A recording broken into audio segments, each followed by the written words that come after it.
안녕하세요. 저는 여러분들과 함께 물리학 1을 학습해보고자 이 자리에 선 물리교사 조영민이라고 합니다. 제가 예전에도 강의를 찍어 올린 적이 있었는데요. 당시에는 개인적인 사정으로 인해서 끝까지 완강을 하지는 못했던 것 같습니다. 그래서 그때의 기억이 후회로 남아서 언제 한번 다시 찍어봐야지 이렇게 마음만 먹다가 어느덧 나이만 먹게 되었습니다. 20대 중후반이었던 저는 30대 중반을 향해 달려가게 되었고요. 더 이상 강의 찍는 것을 지체하면 나중에는 40대가 될 것 같다라는 그런 불안감이 엄습해서 이렇게 강의를 찍게 되었습니다. 그리고 현재 2019학년도죠. 2019학년도에 강의를 찍어 올려야 하는 데에는 또 다른 이유가 있는데요. 그건 바로 교육과정이 바뀌었기 때문입니다. 교육과정이 바뀌고 교과서가 바뀌게 되었죠. 이 바뀐 교과서가 학교에서 처음으로 수업이 진행되는 첫 해가 바로 2019학년도입니다. 이렇게 무언가가 새로 들어올 때 강의를 찍어 올려줘야지 그래도 뷰가 조금 많아지지 않겠습니까? 그런 여러 가지 생각 끝에 강의를 찍어 올리는 것이긴 하지만 가장 큰 목적은 여러분들이 물리학을 학습하는데 조금이나마 도움이 되면 좋겠다라는 생각으로 찍어 올리는 거고요. 제가 수익을 딱히 얻거나 하진 않고요. 그냥 제가 보람을 얻고 싶어가지고 찍어 올리는 거니까 여러분들한테는 물리학 학습에 도움이, 저한테는 보람이 되는 그런 동영상 강의가 되도록 노력하도록 하겠습니다. 자, 이번 강의는 오리엔테이션 강의로요. 어떤 내용들이 진행될 거냐면 여러분 선배들이 배우는 교과서와 여러분들이 배우는 교과서가 내용이 달라졌죠? 교육과정이 바뀌면서 교과서도 새롭게 개편되었습니다. 그래서 어떻게 변화되었는지를 이야기를 조금 해봐야 될 것 같습니다. 그래야 여러분 선배들과 달리 어떤 단원에 더 비중을 두고 학습을 해야 되는지 이런 학습 전략을 짤 수 있거든요.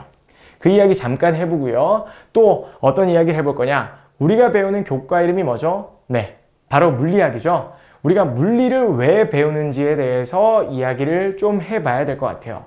그걸 왜 이야기해야 되냐면 물리학을 왜 배우는지 모르는 채로 수업을 듣는다면 이건 마치 나침반 없는 항해사와 같지 않겠습니까? 목적의식이 없으면 끝까지 완주하는 것이 쉽지가 않습니다.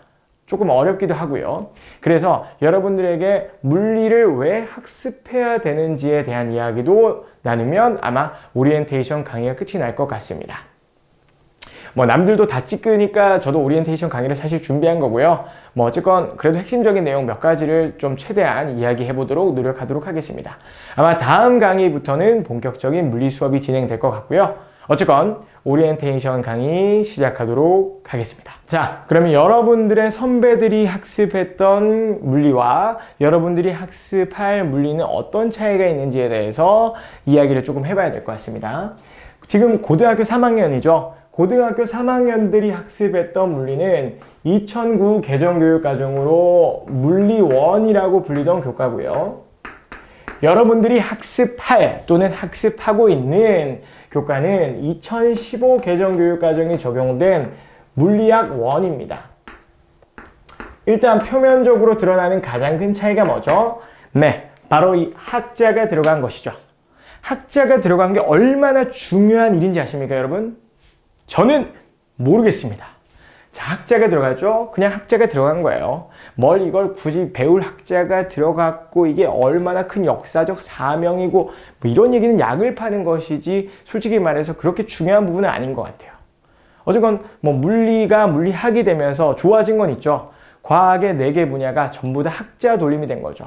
그전에는 화학, 생명과학, 지구과학, 물리 해가지고 리자로 끝나는 물리가 약간 왕따적인 느낌이 있었는데 지금은 이제 이게 물리학이 됐으니까 물리학, 화학, 생명과학, 지구과학이 돼서 다 학자 돌림이 됐다. 그 이상 그 이하로는 별다른 의미가 딱히 없는 것 같아요. 중요한 것은 내용적인 측면에서 어떤 변화가 생겨나는지 그게 더 중요하지 않습니까? 자, 봅시다. 물리 1 같은 경우에는 시공간과 우주라는 1단원부터 시작해서 총 몇 개의 단원으로 구성되었느냐? 총 4개의 단원으로 구성되어 있었어요. 그런데 이제 물리학으로 넘어오게 되면서 이게 단원이 줄었습니다. 총 3개의 단원으로 바뀌게 되었어요. 그러면 혹시 단원 개수만 줄어들고 양적인 측면에서 변화된 건 없지 않나? 이렇게 생각하실 수도 있는데 정말 양이 실질적으로 줄어들었습니다. 특히 어디에서 줄어들었냐? 이 4단원이 거의 다 사라졌다고 생각하시면 돼요. 이 4단원은 어떤 존재인가? 여러분 선배들 입장에서 봤을 때 이 4단원은 최악의 단원이에요. 마의 단원이거든요. 여러분들 선배들 입장에서요. 자, 여러분 선배들이 이제 물리원을 학습했던 과정을 한번 살펴보면 다음과 같습니다. 1단원을 학습하면서 이제 물리를 처음 배우게 되고 생각보다 쉽지 않다라는 생각을 갖게 돼요. 그러다 보니까 이과에 왔으면 그래도 물리를 선택해야 되는 거 아닌가? 이런 생각과 근데 물리를 선택하면 점수가 잘 나올 것인가? 이런 불안감. 그 불안감과 생각 끝에 이제 갈팡질팡하는 그런 시간을 갖게 돼요.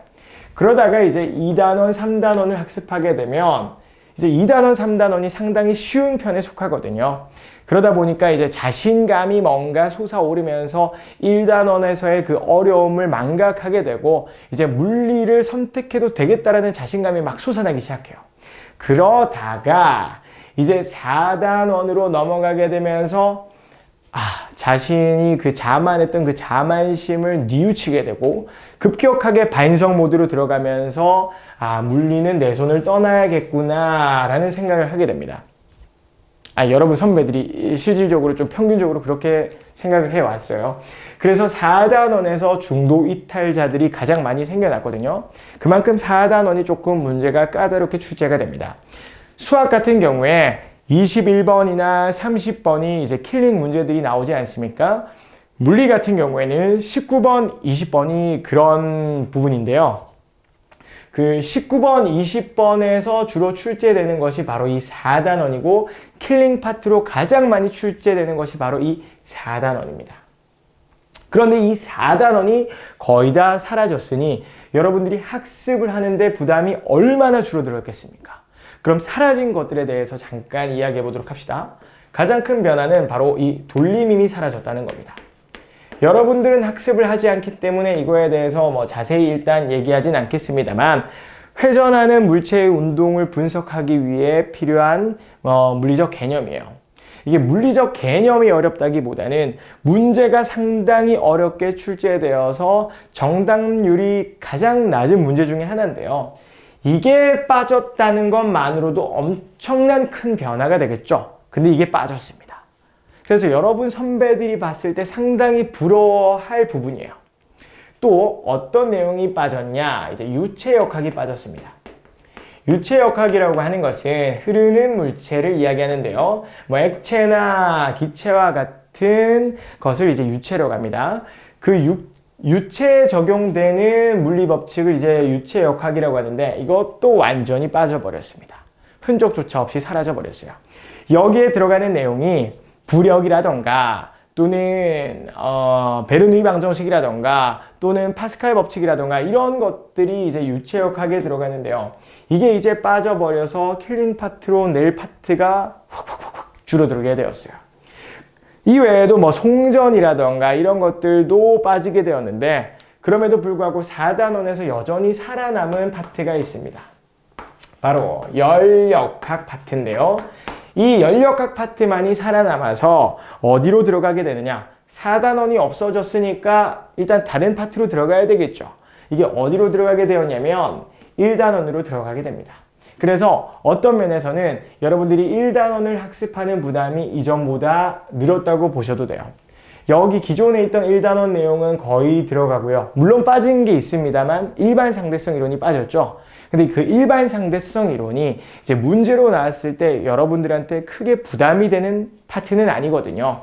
열역학이 들어갔다는 게 오히려 더 부담을 늘려준 것이죠. 1단원에서만 봤을 때 말이에요. 그리고 또 다른 변화도 있긴 있습니다. 기존에는 마찰력에 대해서 딱히 다루지 않다가 마찰력에 대한 내용이 물리학 1에서는 들어가게 되고 타인성 포텐셜 에너지에 대한 내용도 물리학 1에서는 조금 더 비중을 두고 가르치고 있습니다. 그런 변화가 있는데 사실 그런 변화는 조금 미미한 변화고요. 물론 타인성 포텐셜 에너지 같은 경우에는 복병으로 작용할 수도 있긴 하지만 어쨌건 아직까지 모의고사가 나와보지 않아서 그건 조금 더 지켜봐야 될 것 같고요. 어쨌건 열역학이 들어감으로써 기존의 물리원의 1단원보다는 물리학 1단원이 조금 더 뭐랄까요? 분량이 조금 커진 느낌이 없지 않아 있어요. 그럼 2, 3단원에서는 어떤 변화가 생겼는가? 아까 이야기했다시피 2단원, 3단원이 물리 1에서는 조금 쉬운 파트라고 그랬죠. 물리학 1에서도 마찬가지로 거의 같은 내용이 들어가기 때문에 쉬운 난이도는 유지될 것으로 보입니다. 오히려 이 쉬웠던 2, 3단원 중에서도 나름 어려웠던 내용, 예를 들면 축전기와 코일을 활용한 고주파 통과 필터, 저주파 통과 필터 같은 내용이 있는데요. 그 내용들이 오히려 이쪽으로 넘어가면서 그게 빠지게 되었어요. 그러니까 안 그래도 쉬웠던 2, 3단원이 더 쉬워졌죠. 물론 추가되는 것도 있습니다. 대표적으로 3단원에서 이제 물질파라는 개념이 추가가 되었습니다. 이 물질파라는 개념은 2009 개정 교육과정 더 이전에는 이게 물리 1에서 나왔던 개념인데 2009 개정 교육과정으로 가고 하면서 이게 2로 다시 올라가게 되었어요. 그랬다가 다시 1으로 내려오게 되었습니다. 이 물질파 개념도 이제 현대 물리학에 있어서 상당히 중요한 내용 중에 하나이긴 하지만 이게 여기 3단원으로 들어가게 되고 물리학 1으로 내려오면서 어려운 내용들은 상당수 빠지게 되고 되게 핵심적인 내용들만 가르치게 되었어요. 그러다 보니까 이 물질파가 들어간 것도 그 난이도에 있어서 큰 영향을 끼치진 않게 될 것 같아요. 그럼 지금까지 이야기를 종합해 봤을 때 여러분들은 어떤 생각이 들게 됩니까? 2, 3단원이 쉬웠는데 여기서도 2, 3단원이 쉽다고? 근데 1단원에 대한 부담이 조금 늘어났다고? 그렇다면 아무래도 킬링 파트의 문제들은 이 1단원에서 나오겠구나. 맞습니다. 정말 킬링 파트의 문제들은 1단원에서 나올 것이라고 모든 사람이 예측하고 있어요. 그 예측이라고 하지만 이건 단언컨대 1단원에서 킬링 파트의 문제들이 나올 것입니다. 2, 3단원에서 그렇게까지 어렵게까지 낼 수가 없을 것 같아요. 그러니 여러분들의 이제 수능이나 모의고사에서 변별력을 갖는 파트는 1단원이 될 가능성이 거의 99.9%다. 이렇게 이야기를 할 것 같습니다. 그러면 1, 2, 3단원을 학습할 때 1단원, 2단원, 3단원 총 3개 파트니까 3분의 1시간, 3분의 1시간, 3분의 1시간 투자하면 되겠구나. 그러시면 절대 안 됩니다.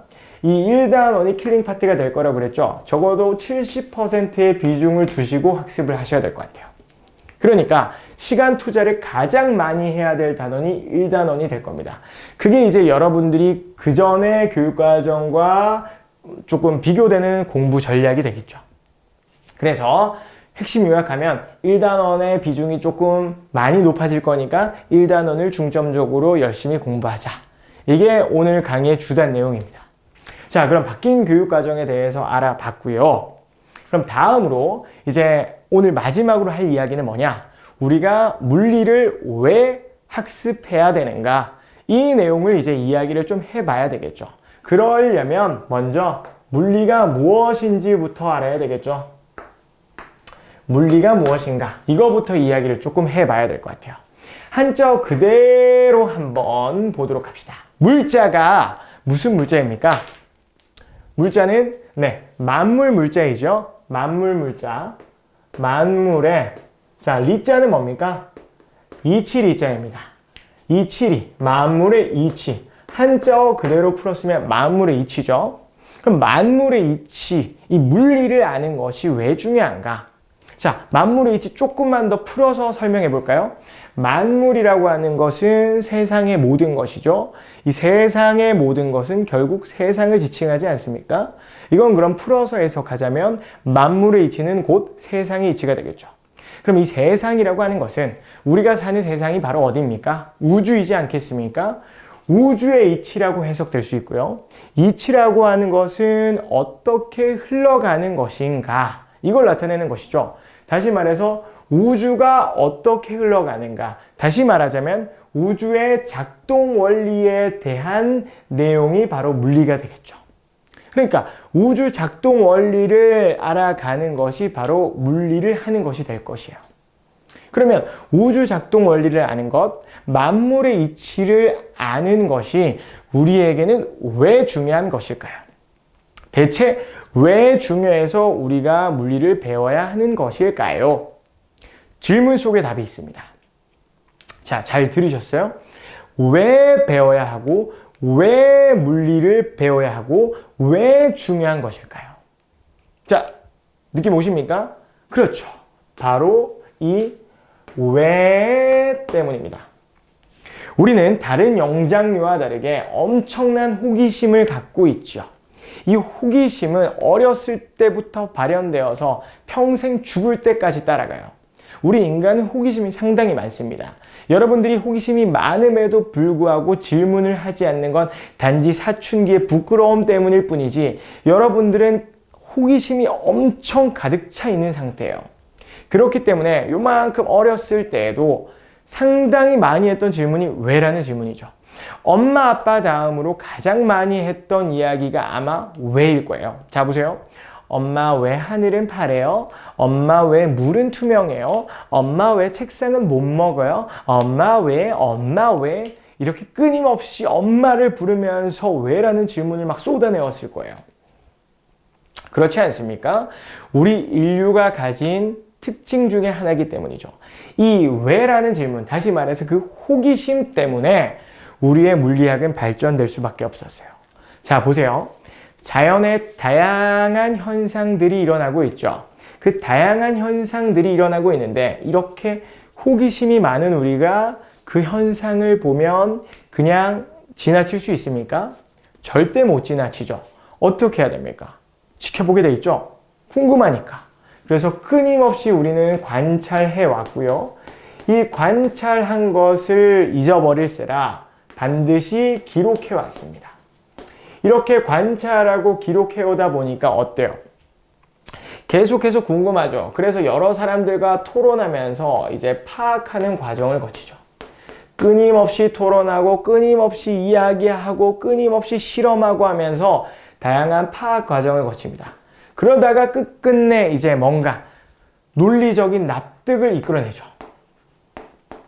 여기서 말하는 논리적 납득이라고 하는 것은 쉽게 말하자면 어떻게? 사회적인 합의를 통해서 뭔가 이론으로 만들어내던가 또는 법칙을 찾아내던가 이렇게 한다는 겁니다. 이런 논리적 납득을 얻어냄으로써 이 궁금증을 이제 해결해 나간다는 것이에요. 궁금한 게 있는데 이제 왜 궁금한지라는 질문을 하게 되면 이제 그 왜라는 질문에 대해서 우리는 꼭 답변하고 싶어요.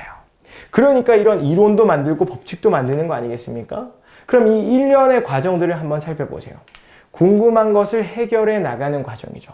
그 궁금한 것을 해결해 나가는 과정에서 이론과 법칙들이 만들어지고 그 이론과 법칙으로부터 무엇을 알게 됩니까? 만물의 이치를 알아가게 되죠.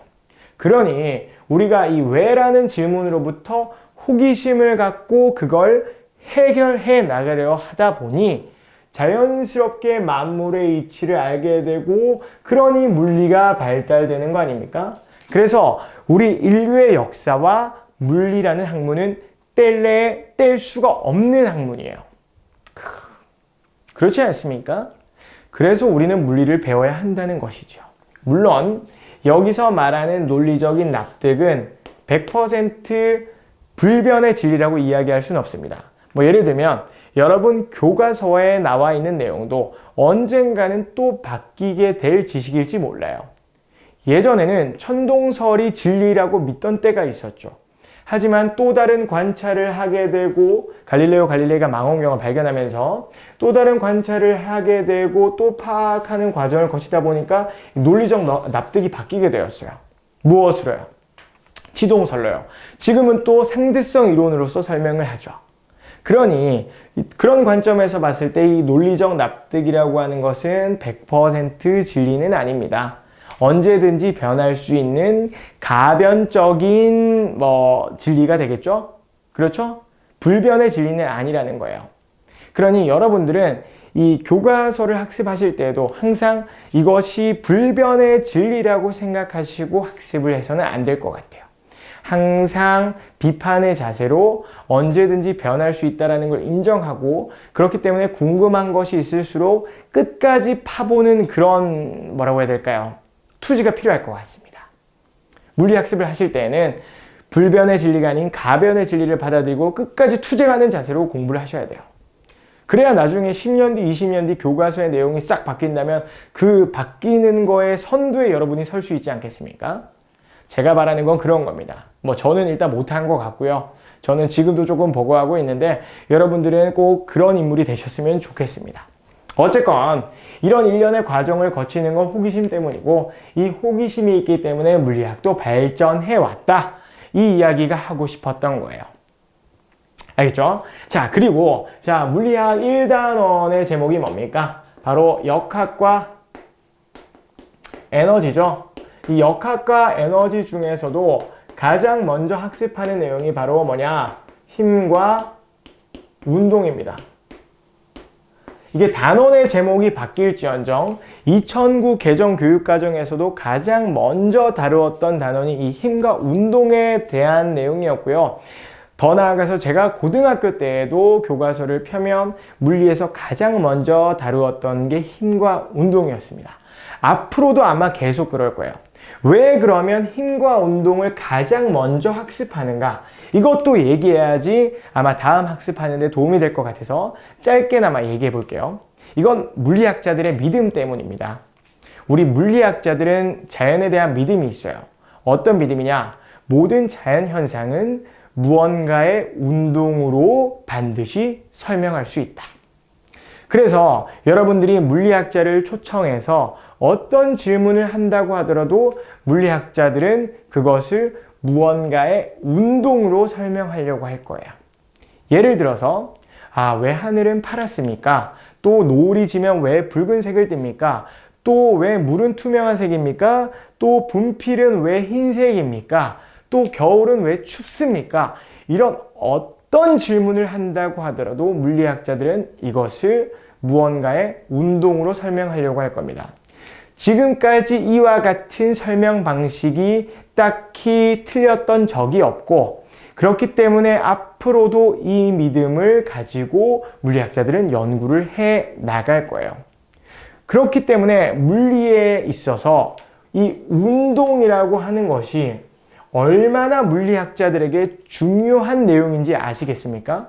그렇기 때문에 물체의 운동을 서술하고 기술하고 또 그 원인을 설명할 수 있는 것은 물리학에 있어서 가장 근본이자 기본인 것이에요. 그렇기 때문에 교과서가 아무리 바뀌고 교육과정이 바뀐다고 하더라도 우리는 운동 먼저 배우는 것입니다. 자, 그러면 왜 힘과 운동을 가장 먼저 배우는지에 대해서도 납득이 조금 되셨나요? 사실 이 강의를 찍는데도 지금 오리엔테이션 강의를 좀 잘 찍고 싶어가지고 찍다 보니까 시간만 엄청 흐르고 목이 지금 잘 보시면 목이 중간 과정을 거치면서 엄청 쉰 걸 보실 수 있는데요.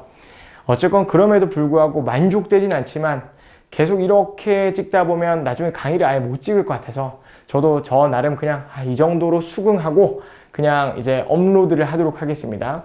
어쨌건 다음 강의에서도 최선을 다해서 이 힘과 운동에 대해서 학습해 보도록 하겠습니다. 자, 지금까지는 오리엔테이션이었고요. 다음 강의 때 이제 본격적인 물리학 수업으로 여러분들을 찾아뵙겠습니다. 자, 감사합니다.